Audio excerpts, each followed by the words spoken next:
महाधिवेशन भएको 7 महिना हुन लाग्दा समेत नेपाली कांग्रेसका पार्टी संरचनाहरूले पूर्णता पाउन सकेनन्। असन्तुष्टि बढ्दै जाँदा नेतृत्वलाई दबाव थपिँदै। मङ्सिरभित्रमा संघीय निर्वाचन गर्ने तयारीसँगै दलहरू आन्तरिक रणनीति बनाउन व्यस्त। एकअर्कालाई प्रयोग गरेर सिट संख्या बढाउने सत्तारूढ दलहरूको योजना।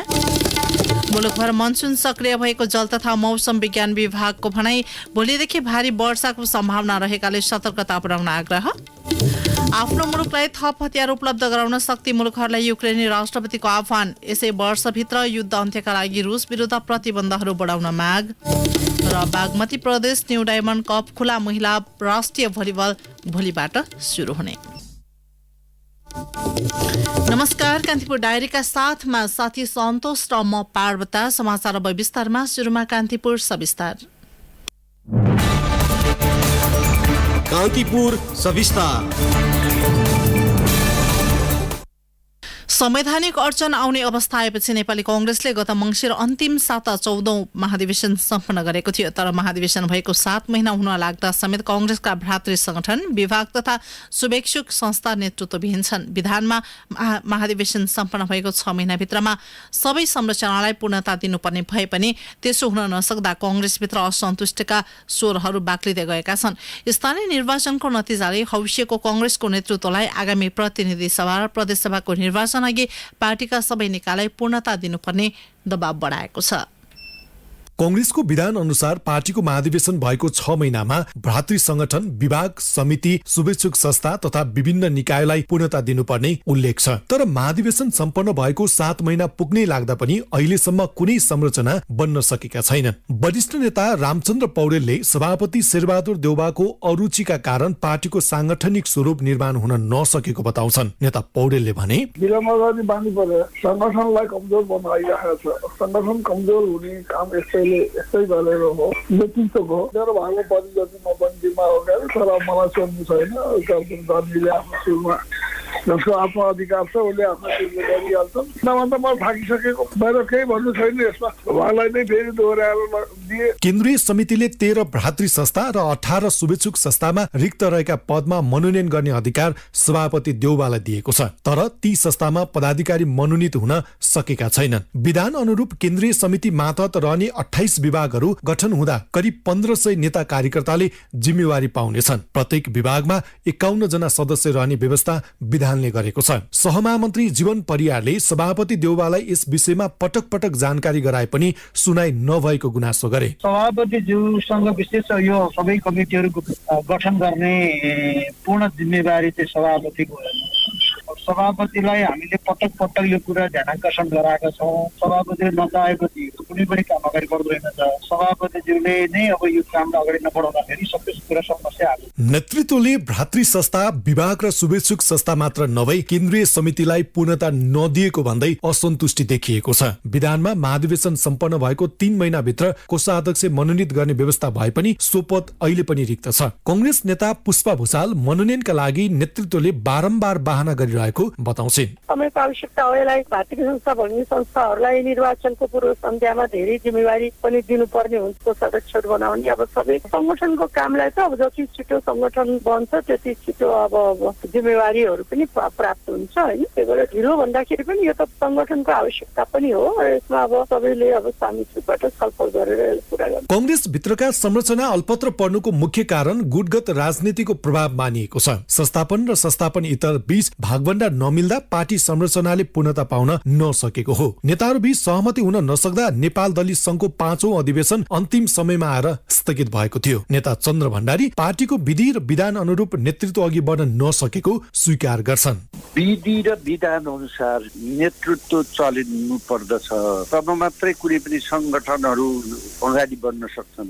अझ विधि र विधानलाई कांग्रेसले अझ बढी पालन गर्नुपर्ने हुन्छ, किनभने उसले यो देशको नेतृत्व गरिरहेको पर्यो र यसबाट हुने क्षति त छँदैछ। गत चैत्रमा नेपाल विद्यार्थी संघ र तरुण दलको अध्यक्षमा आफू निकट नेतालाई भित्राएका सभापति देउवाले शुक्रबार नेपाल किसान संघ र आदिवासी जनजाति संघमा अध्यक्ष मनोनित गरेका छन्। नेवी संघ र तरुणमा अध्यक्ष आएको करिब 4 महिना पूरा हुँदै गर्दा अहिलेसम्म तटस्थ समिति बन्न सकिरहेको छैन। नेवी संघ अध्यक्ष दुजाङ शेर्पा स्थानीय तह निर्वाचनका कारण ढिलाइ भए पनि यही महिनाभित्र तटस्थ समिति बनाउने बताउँछन्। यो स्थानीय चुनावको कारणले गर्दाखेरि हाम्रो लम्बे बोलेको थियो। हाम्रो अब चाँडै लगभग 10 देखि 15 दिनभित्र हाम्रो कमिटी पूर्णता पाउँदैछ। हाम्रो छलफल भइसकेको छ। पार्टीले चाहिँ तपाईँको यही महिनाभित्र बनाउने निर्णय छ।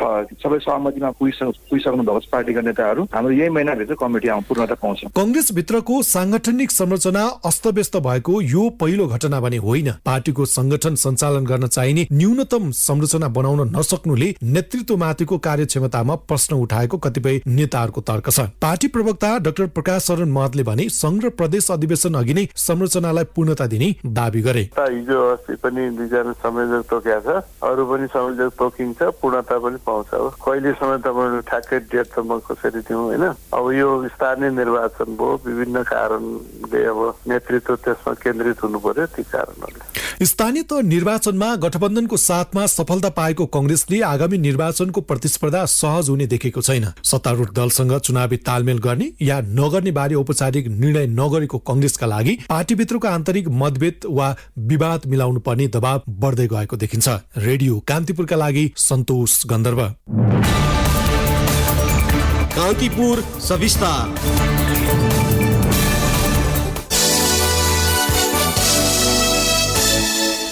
सरकारले आगामी कार्तिक मंसिर महिनामा संघीय निर्वाचन गर्ने तयारी गरेसँगै दलहरू चुनावको आन्तरिक रणनीति बनाउन व्यस्त छन्। गठबन्धन बनाएर सत्तामा पुगेका नेपाली कांग्रेस, माओवादी केन्द्र, एकीकृत समाजवादी, राष्ट्रिय जनमोर्चा र जनता समाजवादी पार्टी संघीय निर्वाचनमा पनि एक भएर लड्ने वा एक्ला एक्लै प्रतिस्पर्धा गर्ने भन्ने निधोमा पुगिसकेका छैनन्। गठबन्धनमा भएका दलहरू एकअर्कालाई उपयोग गरेर संसदमा सिट बढाउने योजनामा छन्। एक रिपोर्ट। स्थानीय तहको निर्वाचनमा गठबन्धनमा आबद्ध दलबाट धोका पाएको भनेर चिडिएको एकीकृत समाजवादी पार्टीलाई संसदीय चुनावमा साख जोगाउन गठबन्धन गर्नुको विकल्प छैन। 2074 को आम निर्वाचनमा नेकपा एमालेसँग तालमेल गरेको माओवादी केन्द्रलाई शक्तिशाली वाम दल बन्न गठबन्धनको दरकार पर्नेमा कुनै शंका छैन। माओवादी केन्द्रका नेता खिमलाल देवकोटा गठबन्धनको सम्भावना बलियो भए पनि जुनसुकै परिस्थितिका लागि पार्टी तयार रहेको बताउँछन्। यदि माओवादीको वर्चस्व कायम भएका ठाउँमा सबै माओवादी विरुद्धको गठबन्धन बनिराख्ने, अन्त चाहिँ माओवादीले गठबन्धन गरेर गठबन्धनका यात्री दलहरूलाई सघाइरहनु पर्ने बाध्यता त मेरो विचारमा काम लाग्छ भन्ने लाग्दैन। गठबन्धनबाट सबै दलहरूलाई समानुपातिक हिसाबले फाइदा नहुने स्थिति बन्यो भने फेरि त्यो वाम गठबन्धनको सम्भावना पनि पुरै इन्कार गर्न सकिने अवस्था छैन। स्थानीय तहको निर्वाचनमा गठबन्धन गरेरै प्रमुख प्रतिपक्षी नेकपा एमाले भन्दा 124 बढी स्थानीय तहमा जित निकालेको कांग्रेसभित्र एक्लै चुनावी प्रतिस्पर्धामा होमिन दबाव छ। कांग्रेस संस्थापन पक्ष गठबन्धन गरेर अघि बढ्नु पर्नेमा दृढ छ। इतर पक्षले भने एक्ला एक्लै चुनावी प्रतिस्पर्धा गर्ने र सरकार निर्माणमा मात्रै गठबन्धन आवश्यक देख्छ। कांग्रेस नेता रामचन्द्र पौडेल हालको गठबन्धनको निरन्तरता चाहन्छन्। आउँदो चुनावको बारेमा अब चाहिँ गठबन्धन जो चाहिँ गएको स्थानीय तहमा चुनावी तालमेल भयो, अब त्यसबाट गठबन्धन चाहिँ निरुत्साहित छैन। अब यसलाई चाहिँ सधैँ लिएर जानुपर्छ भन्ने नै सोच नेपाली कांग्रेस भित्र छ। चुनावको माहौल तातिएसँगै कम्युनिस्ट पार्टीहरू बीच बृहत वाम एकताको प्रसंग पनि उठ्ने गर्छ। स्थानीय तहको नतिजाले पनि वर्तमान गठबन्धन भत्किए नेकपा एमाले शक्तिशाली पार्टी बन्ने देखाइसकेको छ। प्रधानमन्त्री एवं कांग्रेस सभापति शेरबहादुर देउवा एमालेलाई सत्ताच्युत गराउन निर्माण भएको गठबन्धनको निरन्तरताको पक्षमा छन्। तर स्थानीय तहको निर्वाचनमा एक ढिक्का हुन नसकेको गठबन्धनलाई लिएर एकीकृत समाजवादी थप सशंकित छ। एकीकृत समाजवादीका सम्मानित नेता झलनाथ खनाल। त्यो गठबन्धन जुन हो, त्यो गठबन्धनले हामीलाई त बिल्कुलै अपमान गर्यो। त्यो अपमानपूर्ण ढंगले चाहिँ व्यवहार गरिएको हुनाले हामीले जति मत प्राप्त गर्नुपर्ने थियो त्यति मत पनि प्राप्त गर्न सकेनौं। राजनीतिक विश्लेषक डाक्टर राजेन्द्र चापागाई सत्ता स्वार्थ केन्द्रित गठबन्धनले मुलुकको हित नगर्ने र लोकतन्त्रलाई बलियो बनाउन पनि यसको भूमिका नहुने तर्क गर्छन्। तर चुनावमा जसरी पनि जित्ने रणनीतिमा दलहरू हुँदा मुलुकको राजनीतिक परिदृश्य सुखद नहुने चापागाईको तर्क छ। सत्ता प्राप्तिका लागि गठबन्धन कसरी लान पर्छ त्यसरी लान पनि सक्छन्, किनकि कुनै निश्चित दिशा नै छैन। होइन भनेदेखि गठबन्धन जान पनि सक्छ, नजान नै सक्छ। व्यक्तिगत स्वार्थ, दलगत स्वार्थ बाजिएन भनेदेखि जान सक्छ, बाजियो भनेदेखि भत्किन सक्छ। किनकि यो देशका लागि गरिएको गठबन्धन त होइन, जनताका लागि गरिएको गठबन्धन त होइन, देश विकासका लागि गरिएको गठबन्धन त होइन। यो गठबन्धन त स्वार्थको बेल हुने बेलासम्म यो गठबन्धन रहन्छ। जब स्वार्थमा मेल खाँदैन गठबन्धन भत्किन्छ। हाल आएर गठबन्धनको अभ्यास संसदीय मूल्य मान्यताभित्र पर्छ कि पर्दैन भन्ने नयाँ बहस पनि छेडिएको छ। तर हरेक जसो संसदीय निर्वाचनमा दलहरू बीच कार्यगत एकता वा तालमेलको नाममा गठबन्धन हुँदै आएको छ। राजनीतिक स्थिरताको सूचक गठबन्धन बन्छ कि बन्दैन भन्ने प्रश्नको दुई तुक जवाब सायदै कसैसँग होला। गठबन्धन गरेर चुनावमा झण्डै 2/3 सिट जितेका कम्युनिस्ट शक्ति पार्टी एकीकरण गरेर समेत स्थिर सरकार र राजनीतिक स्थायित्व दिन चुकेको दृष्टान्त सामुन्ने हुँदा अझै पनि गठबन्धनका लागि दलहरूको व्यग्रताले उनीहरू राजनीतिलाई सत्ताको दाउपेच भन्दा बढी सोच्दैनन् भन्ने भान मिलेको छ। रेडियो कान्तिपुरका लागि तुलसी अर्याल।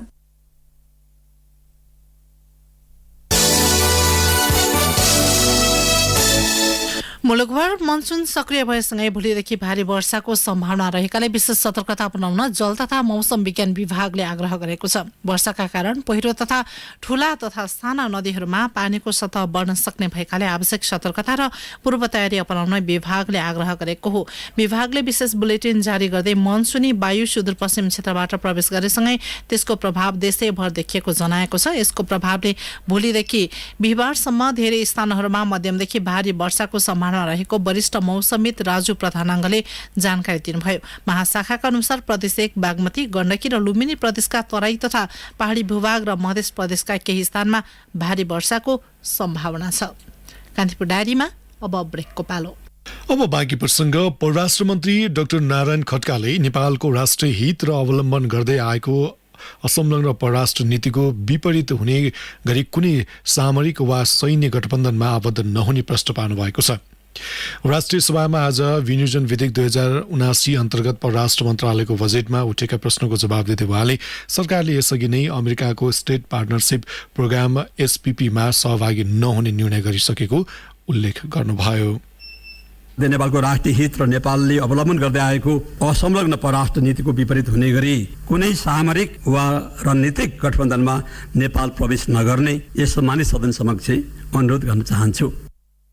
त्यस्तै उहाँले मुलुकको भौगोलिक अखण्डता, सार्वभौमसत्ता, स्वाधीनता, सीमानाको रक्षा र सीमा व्यवस्था जस्ता प्राथमिक विषयमा सरकार गम्भीर रहेको जानकारी गराउनुभयो।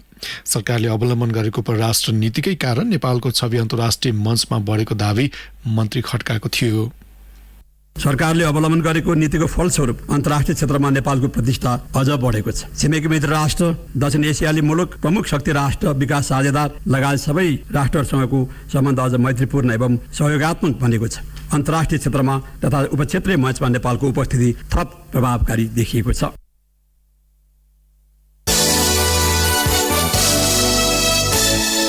एकीकृत समाजवादी पार्टीको प्रथम केन्द्रीय परिषद बैठक काठमाडौँको प्रज्ञा प्रतिष्ठानमा आज सुरु भएको छ। बैठकमा पार्टीको भावी रणनीति र कार्यदिशा, सांगठनिक गतिविधि, स्थानीय तहको चुनावको समीक्षा लगायत विषयमा छलफल हुने बताइएको छ। यस्तै आगामी प्रतिनिधि सभा र प्रदेशसभा निर्वाचनका लागि चुनाव लक्षित कार्यक्रम हालै सम्पन्न केन्द्रीय कमिटिको बैठकमा प्रस्तुत भएका प्रतिवेदनमा छलफल गरिने प्रचार विभाग प्रमुख जगन्नाथ खतिवड़ाले जानकारी दिनुभयो।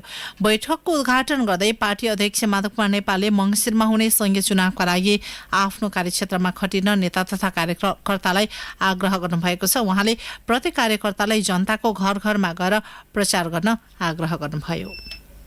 आगामी मङ्सिर महिनामा चुनाव हुने सम्भावना छ। मङ्सिरमा त्यो चुनावको लागि समय पनि धेरै छैन। त्यस हुनाले अहिलेदेखि नै हामीले आफ्नो आफ्नो कार्यक्षेत्रमा जाने, पार्टी प्रदेश कमिटीले तलको जिम्मा ठोस रूपमा बाँड्ने, जिल्ला कमिटीले ठोस रूपमा जिम्मेवारी दिने र प्रत्येक कार्यकर्ताहरू परिचालित हुनै पर्ने, परिचालित भएर जनताको घर घरमा जानै पर्ने, कलम चिन्हको प्रचार गर्नुपर्ने।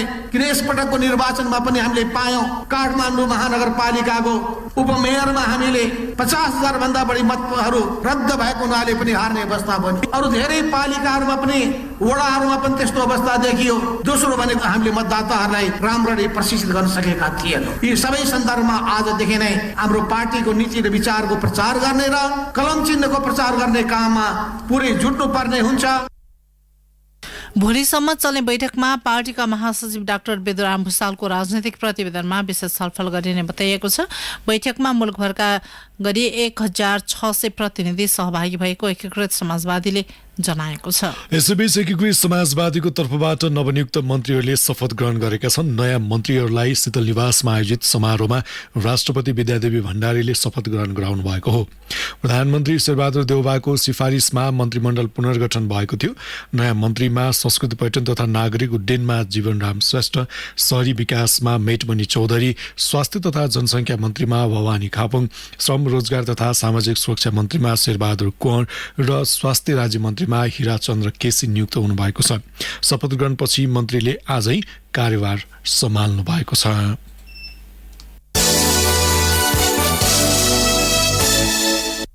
युरिया मलको हाहाकार रहेको बेला सल्ट ट्रेडिङ कर्पोरेसन लिमिटेडले खरिद गरेको मल वीरगञ्ज आइपुगेको छ। सल्ट ट्रेडिङको वीरगञ्ज स्थित गोदाममा केही दिनदेखि भारतको रक्सर स्थित रेलवे स्टेशनबाट ढुवानी गरिरहेको युरिया मल भित्रिन थालेको हो।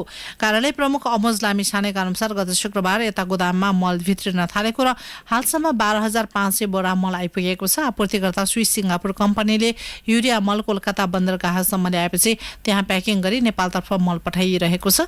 बाँकी युरिया मल भैरेबार विराटनगर नाका हुँदै आउने भएको छ।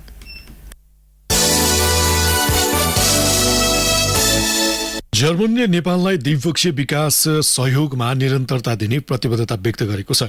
नेपालका लागि जर्मन राजदूत थोमस प्रिन्सले नेपाल जर्मनी द्विपक्षीय विकास सहयोगलाई सन् 2030 पछि पनि निरन्तरता दिने प्रस्तावबारे प्रधानमन्त्री शेरबहादुर देउवालाई जानकारी गराउनु भएको हो। नेपालको दिगो आर्थिक विकास, जलवायु परिवर्तन तथा ऊर्जा र स्वास्थ्य क्षेत्रमा सहयोग जारी राख्न जर्मनीले चाँडै छलफल गर्ने पनि राजदूत प्रिन्सले बताउनु भएको छ। यसैबीच प्रधानमन्त्री देउवाले लामो समयदेखिको विकास साझेदारीका रूपमा जर्मनीले गरेको सहयोगप्रति आभार प्रकट गर्नुभएको छ। सरकार कोभिड पछिको आर्थिक पुनरुत्थानका लागि प्रतिबद्ध रहेको भन्दै प्रधानमन्त्री देउवाले जर्मनीले दिने थप सहायताका लागि धन्यवाद दिनुभएको हो।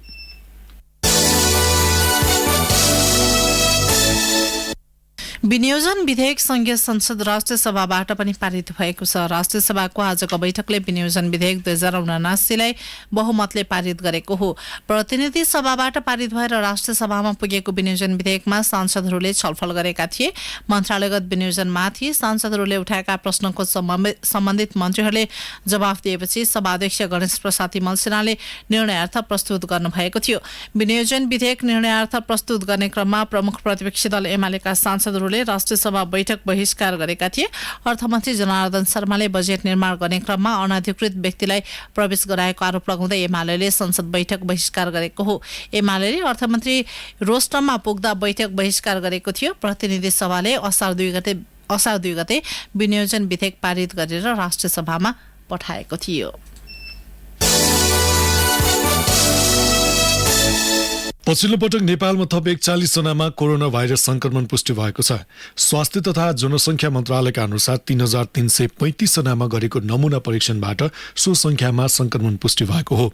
हाल नेपालमा 208 जना सक्रिय संक्रमित रहेको मन्त्रालयले जनाएको छ।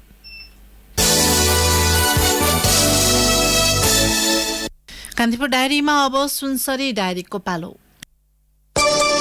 सुनसरी डायरीबाट अर्जुन सुवेदीको नमस्कार। सप्तकोशी नदीमा काठ दाउरा संकलन गर्नेको भिड लाग्न थालेको छ। बर्खायाम सुरु भएसँगै जोखिम मोलेर नदी आसपासका स्थानीय दाउरा संकलनमा व्यस्त हुने गरेका छन्। दाउरा संकलन गरी बेच्दा आमदानीले गर्जो टार्न राहत पुग्ने भन्दै ज्यान हत्केलामा राखी उनीहरू दाउरा संकलन गर्छन्। उर्लिदो भेलमा माथिल्लो भागबाट बगेर आएका काठ दाउरा संकलन गर्ने काम निकै जोखिमपूर्ण भए पनि कोशी नदी किनारका स्थानीयलाई भने नियमित जस्तै भइसकेको कोशी गाउँपालिकाका स्थानीय राजेश कुमार मण्डलको भनाइ छ।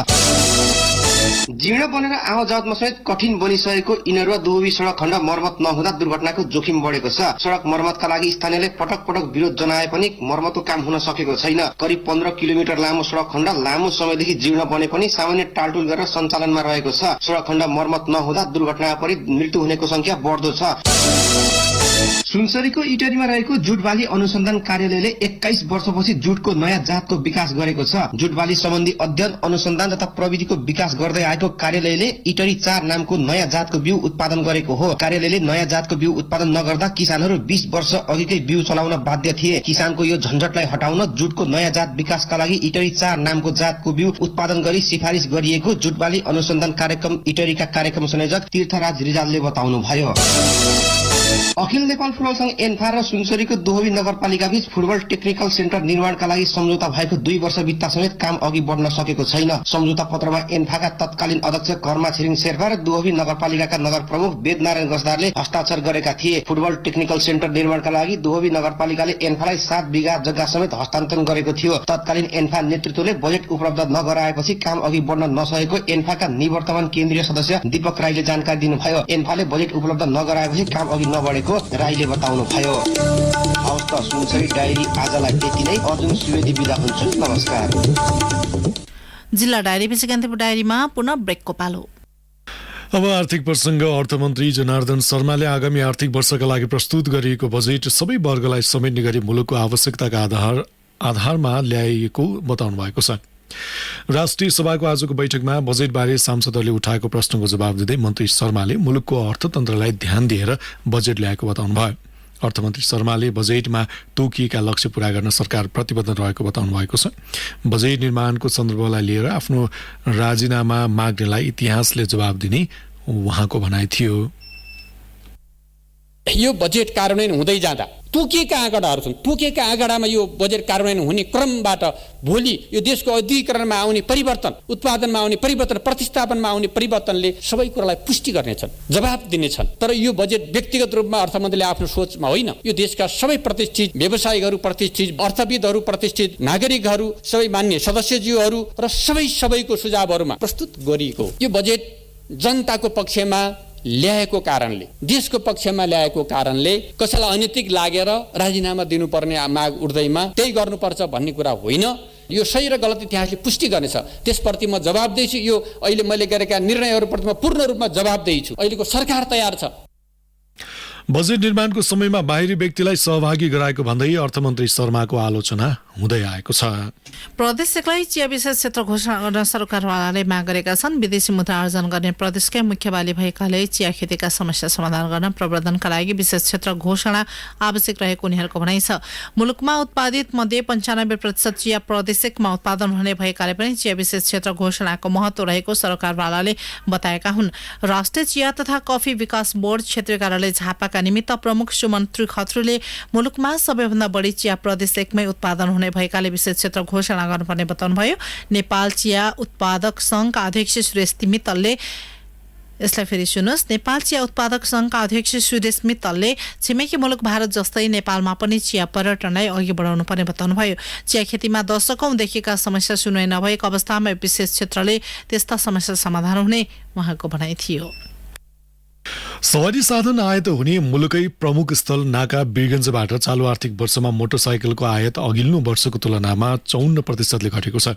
वीरगञ्ज भन्सार कार्यालयका अनुसार चालु आर्थिक वर्षको जेठ महिनासम्ममा सो नाका हुँदै भारत तथा तेस्रो मुलुकबाट गरी 3 अर्ब 69 करोड 46 लाख भन्दा बढी रुपैयाँ बराबरको 41,930 थान मोटरसाइकल आयात गरिएको छ, जसबाट 5 अर्ब 2 करोड 17 लाख 80 हजार रुपैयाँ राजस्व सङ्कलन भएको छ। गत आर्थिक वर्षको सोही अवधिमा सो नाका हुँदै 91,969 थान मोटरसाइकल आयात भएको थियो। वीरगञ्ज भन्सार कार्यालयका प्रमुख भन्सार अधिकृत हरिहर पौडेलले समग्रमा मोटरसाइकलको बिक्री नै घटेकाले आयात पनि घटेको बताउनुभयो।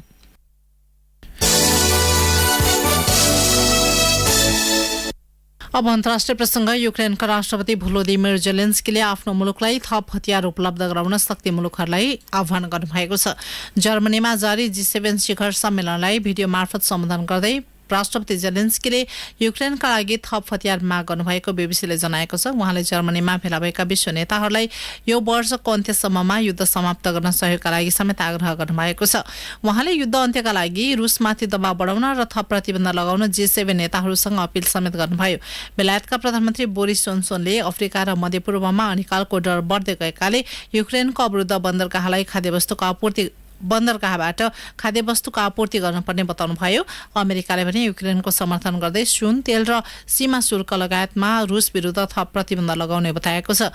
रुसी सैनिकले युक्रेनी शहरहरूमा आक्रमण जारी राखेका छन्।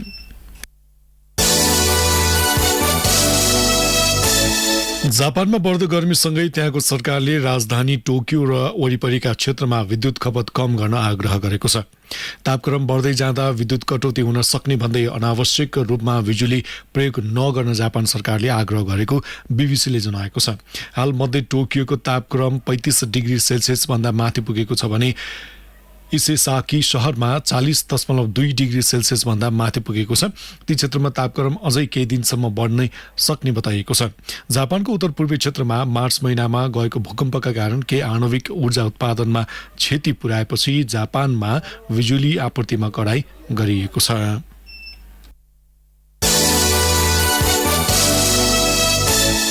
अब खेल प्रसंग। बागमती प्रदेश न्यू डायमन्ड कप खुला महिला राष्ट्रिय भलिबल प्रतियोगिता भोलिबाट सुरु हुँदैछ। बागमती प्रदेशको प्रदेश खेलकुद विकास परिषद तथा न्यू डायमन्ड स्पोर्ट्स क्लबको संयुक्त आयोजनामा हुने प्रतियोगिताको सम्पूर्ण तयारी पूरा भएको आयोजकले जनाएको छ। राउन्ड रोबिन लीगका आधारमा हुने प्रतियोगितामा आयोजक न्यू डायमन्ड स्पोर्ट्स क्लब, 2 विभागीय टोली नेपाल एफएफ क्लब र नेपाल पुलिस क्लब तथा काठमाडौँको परोपकार आदर्श माध्यमिक विद्यालय गरी 4 टोली सहभागी हुनेछन्।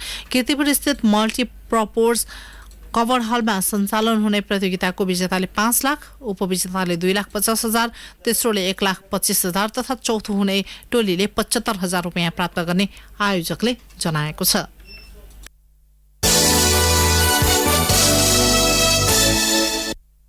आईसीसी विश्वकप लीग 2 अन्तर्गत स्कटल्यान्डमा हुने त्रिदेशीय सिरिज र क्यानाडामा हुने अभ्यास म्याच खेल्ने नेपाली राष्ट्रिय क्रिकेट टोलीको विदाई गरिएको छ। नेपाल क्रिकेट संघ क्यानले काठमाडौँमा आज एक कार्यक्रमको आयोजना गरी विदाई गरेको त्रिदेशीय सिरिज अन्तर्गत नेपालले यही असार 27 मा नामिबिया विरुद्ध खेल्दै सिरिजको सुरुवात गर्नेछ। नेपालले असार 29 मा स्कटल्यान्ड विरुद्ध खेल्दा असार 32 मा पुनः नामिबिया विरुद्ध खेल्नेछ। त्यस्तै नेपालले साउन 1 मा स्कटल्यान्ड विरुद्ध खेल्ने तालिका छ। त्यसअघि नेपालले क्यानाडामा एउटा एक दिवसीय र 2 वटा टी20 अभ्यास खेल खेल्ने क्यानले जनाएको छ। अभ्यास म्याचका लागि राष्ट्रिय टोली भोलि क्यानाडा जाँदैछ। नेपालले आगामी शुक्रबार क्यानाडाको ओन्टारियोसँग एक दिवसीय अभ्यास म्याच खेल्दा क्यानाडासँग असार 20 र 21 मा 2 टी20 खेल खेल्ने तालिका छ। हवस् त यिनै प्रसङ्गसँगै कान्तिपुर डायरीका आजका सम्पूर्ण बुलेटिन यही सकिन्छन्। भोलि बिहान 6:30 बजे हाम्रो नियमित बुलेटिन हुने नै छ। साथी सन्तोष र म पार्वता आज्ञा माग्छौँ। नमस्कार, शुभरात्रि।